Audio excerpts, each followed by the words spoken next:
Bonjour à tous, ici Sophia Miliani, première vice-présidente chez PMML. Aujourd'hui, nous sommes au Québec Apartment Conference avec une journée remplie de nouvelles annonces et de marchés qui s'annoncent captivants pour l'année 2025.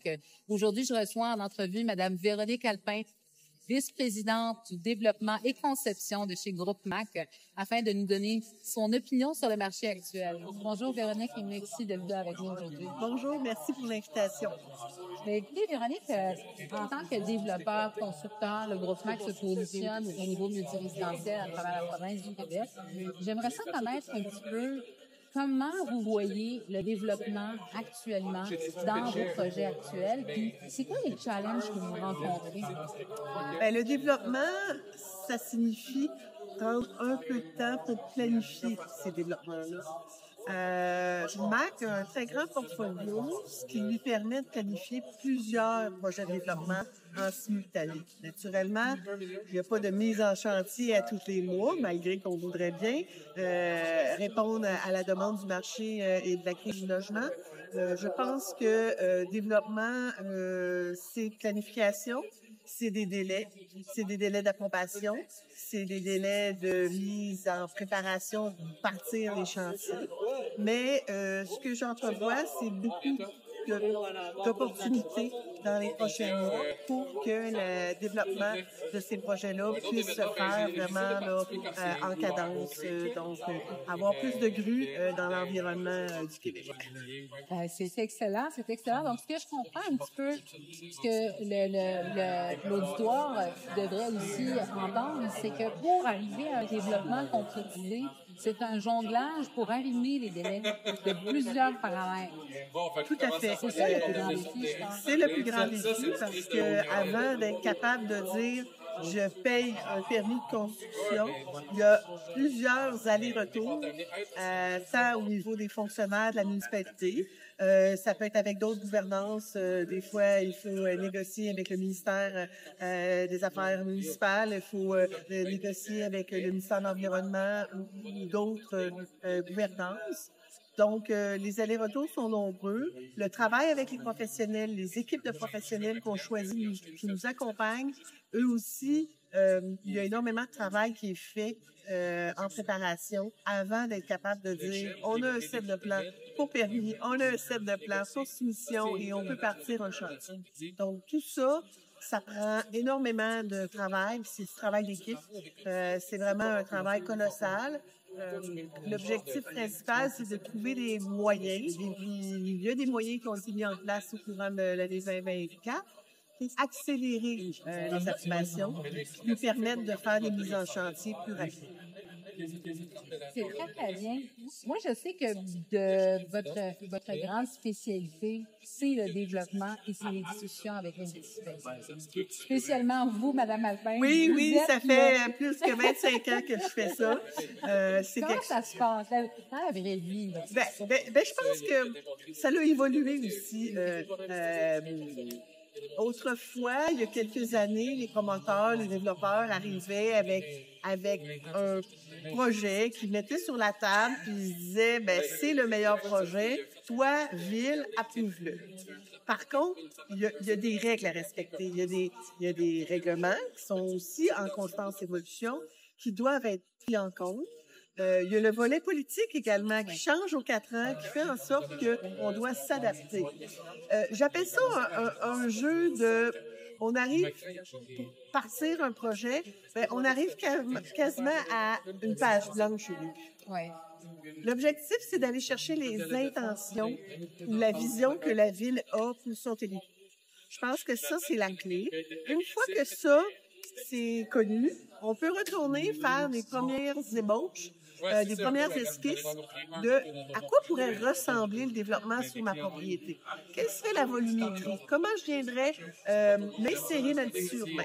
Je pense que ça, c'est un secret ou une façon de faire qui est très appréciée actuellement des municipalités. Il faut que les municipalités soient partie prenante de notre démarche. C'est un travail d'équipe. Donc, c'est pour ça que souvent, on va établir avec eux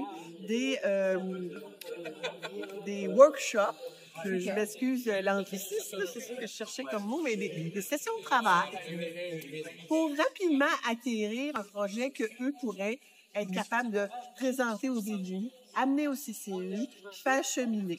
Je vous donne un exemple. On vient tout juste de déposer un projet assez important de 200 unités au centre-ville de Montréal, où on a travaillé pendant 8 mois intensément avec les corps publics, surtout avec le service de l'aménagement. Et puis, on a amené le projet à sa maturité pour être capable de faire un dépôt, puis pour être capable de se dire, il va être approuvé.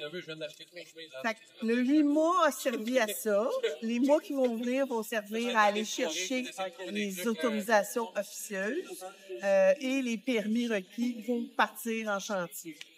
Mais c'est pour ça que faire un projet, peu importe le type de projet, il faut toujours prévoir un délai de 12 à 15 mois pour aller chercher des autorisations, puis des fois, ça fait plus.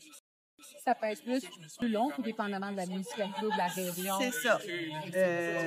Ça varie. Il y a eu d'autres projets qu'on a fait, puis on a été accueillis à bras ouverts. Ils ont dégagé du personnel, puis on a réussi à aller chercher des autorisations dans des délais, par exemple, de 6 mois. Mais dans mon monde idéal, ça devrait prendre 6 mois de faire approuver des projets. Parce que quand on arrive auprès des instances, on arrive avec nos équipes, on arrive avec notre expertise, donc on est capable d'amener les projets à la hauteur de ce que la ville, les gens qui vont approuver les projets vont être capables de les analyser et les recommander.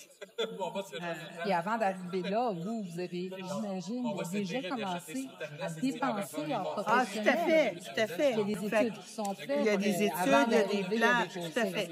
Il y a énormément d'investissements qui doivent être faits en pré-développement, qu'on appelle. Puis ça, ben, il n'y a pas personne qui peut faire passer un projet s'il n'a pas fait les études, il n'a pas fait les validations requises.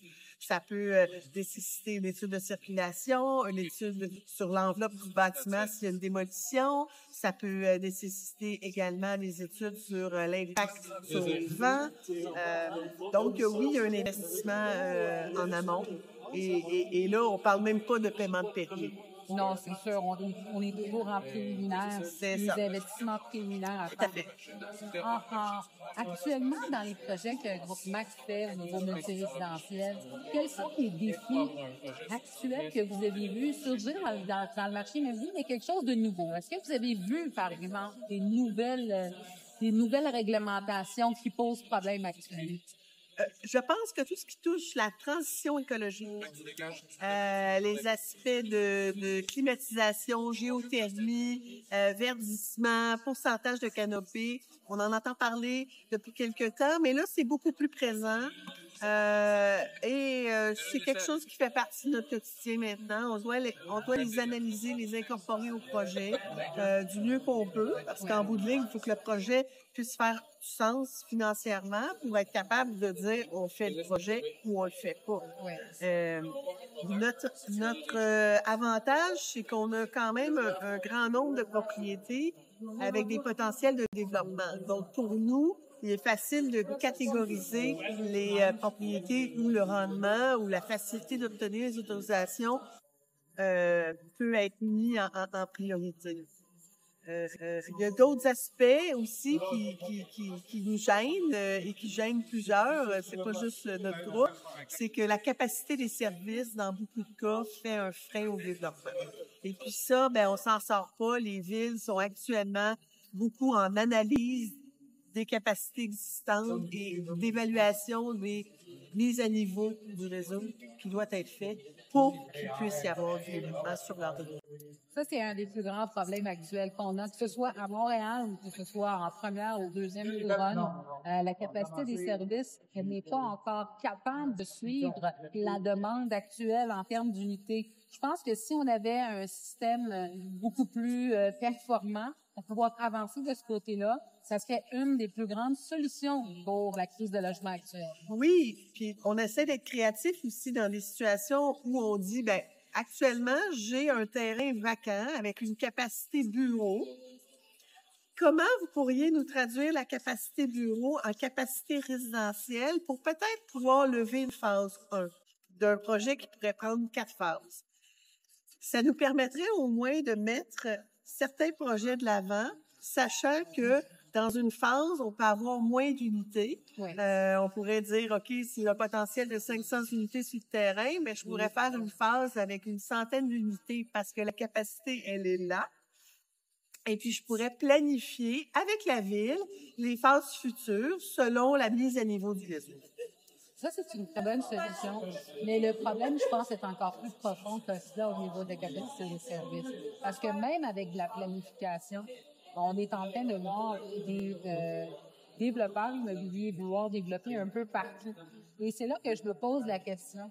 Comment les autorités vont pouvoir allumer la capacité des réseaux tout en planifiant avec le besoin? Ça, c'est le plus gros des challenges parce que je pense que demain, on aurait une capacité des réseaux. Je pense que tous les développeurs seront en mesure de répondre à la demande de plus de logements. Mais je pense que les villes se sont aussi adaptées. Les réglementations ont été faites de concert avec les services techniques davantage dans les dernières années. Si on pense à la Rive-Sud de Montréal, Brossard a eu un moratoire. Là, c'est Lévis qui a mis un moratoire parce qu'il y avait des problèmes de capacité. Ouais. Les villes sont capables de mieux. Laval, ça a été de même. Les villes ont été capables de planifier justement les capacités en fonction de la réglementation. Ouais. Avant, la réglementation était modifiée. Par moment, il y avait des surprises qui pouvaient apparaître parce que la capacité n'était pas là. C'était un secteur qui était peut-être plus visé pour être commercial. Les gens arrivaient en disant, ben moi, commercial, je veux changer ça pour résidentiel. Ouais, mais c'est pas les mêmes capacités. Donc, théoriquement, j'ai le zonage, mais je peux pas faire le projet parce que j'ai besoin d'une mise à niveau dans le secteur, dans les voies publiques.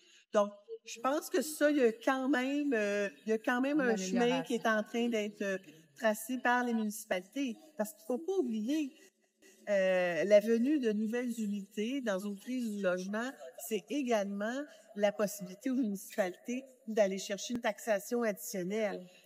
Tout est vraiment interrelié. En bout de ligne, on fait ça pour avoir des gens qui viennent habiter dans nos unités, mais on fait aussi ça dans un sens où on permet à la ville de venir chercher une taxation qu'elle n'a peut-être pas actuellement. Va aider au développement de la ville et aussi à répondre aux besoins des citoyens. On en a parlé un peu plus tôt dans le panel du développement qui se fait hors Montréal. Aujourd'hui, c'est de comprendre quels sont les besoins des municipalités en tant que développeurs pour pouvoir répondre à une certaine demande et faciliter le développement des projets, mais aussi comprendre le besoin du citoyen, les besoins de... On parlait tout à l'heure du projet de mix-use, d'usage mix. Excusez mon anglicisme aussi. Donc, des projets d'usage mix, parce qu'on voit du commercial et du résidentiel. Un des constructeurs nous expliquait tout à l'heure qu'en première ou deuxième couronne, ils ont besoin d'avoir 10 000 unités pour pouvoir avoir une épicerie. Oui, tout à fait. Il y a des normes comme ça. Est-ce que vous, dans vos développements actuels, vous êtes en train de développer en première couronne, deuxième couronne? Est-ce que vous avez des projets avec du mix-use chez Groupe Mac? Oui, tout à fait. On a des projets en planification où on va avoir des volets rez-de-chaussée commerciaux ou de services avec des étages résidentiels locatifs aussi. C'est un défi, même dans certains cas, où on a des requalifications de sites, où on a un site à vocation commerciale, puis qu'on souhaite transformer avec plus de mix-use. Ouais. Donc, on a une logistique ou une préparation à faire en fonction des locataires qui sont en place. Parce que souvent, on est pris avec des baux, des restrictions qui font en sorte que on doit être capable de respecter nos engagements envers nos locataires. Mais on en a plusieurs en préparation. On a 3 grands projets qui sont de cette nature-là, là, de mix-use avec des potentiels même de services publics. Je pense à maisons de culture ou bibliothèques intégrées dans les projets. Ça, c'est très bien parce qu'on parle un petit peu de ça. On le voit de plus en plus, les développeurs essaient de réintégrer le milieu de vie humain à l'intérieur de leur projet, remettre un petit peu en communauté les habitants des nouvelles bâtisses qui vont naître. Ça, je pense que c'est un point qui est très important parce qu'on touche un petit peu le cœur de la population en faisant ça. On recrée des communautés et on recrée des liens. Tout à fait. Pour qu'un projet fonctionne, surtout un projet avec une certaine masse critique, je pense qu'il faut planifier ça.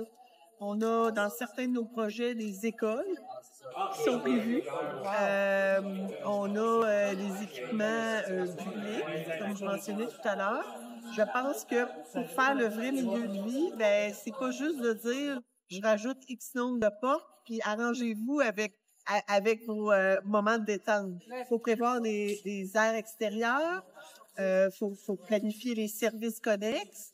Ces gens-là ils ont besoin d'être capables de faire des activités à l'extérieur, mais également des activités pour leurs besoins. Je pense dans certains cas, être capable d'aller à pied au dépanneur, à la pharmacie, à l'épicerie. Ça, c'est la planification qu'on fait dans les ensembles plus importants.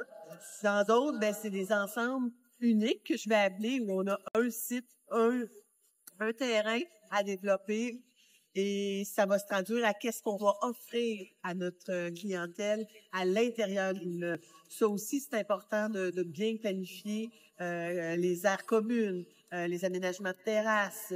Les gens ont besoin d'être capables de vivre des expériences dans leur nouvel environnement. C'est ce qu'on essaie de développer chez GroupMac. C'est incroyable. Merci beaucoup, Véronique. Je pense ça me que fait plaisir. que vous êtes très conscient des challenges actuels, étant donné que vous développez un peu partout. Vous avez quand même un grand nom sur le marché du développement au Québec.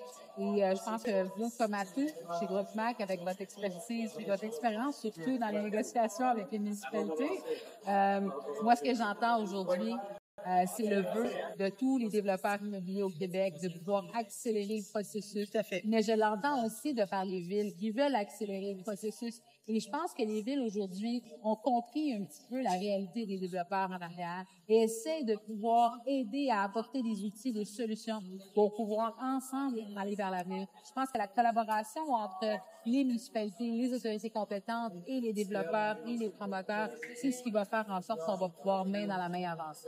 Tout à fait. Tout à fait. Je pense que ça résume bien le portrait de ce qu'on souhaite faire changer dans les prochains mois. Écoutez, merci beaucoup, Véronique, d'avoir été avec nous. Merci. Et ravi d'avoir pu entendre un avis de GroupMac aujourd'hui au Québec Apartment Conference. Donc, merci à tous. À la prochaine.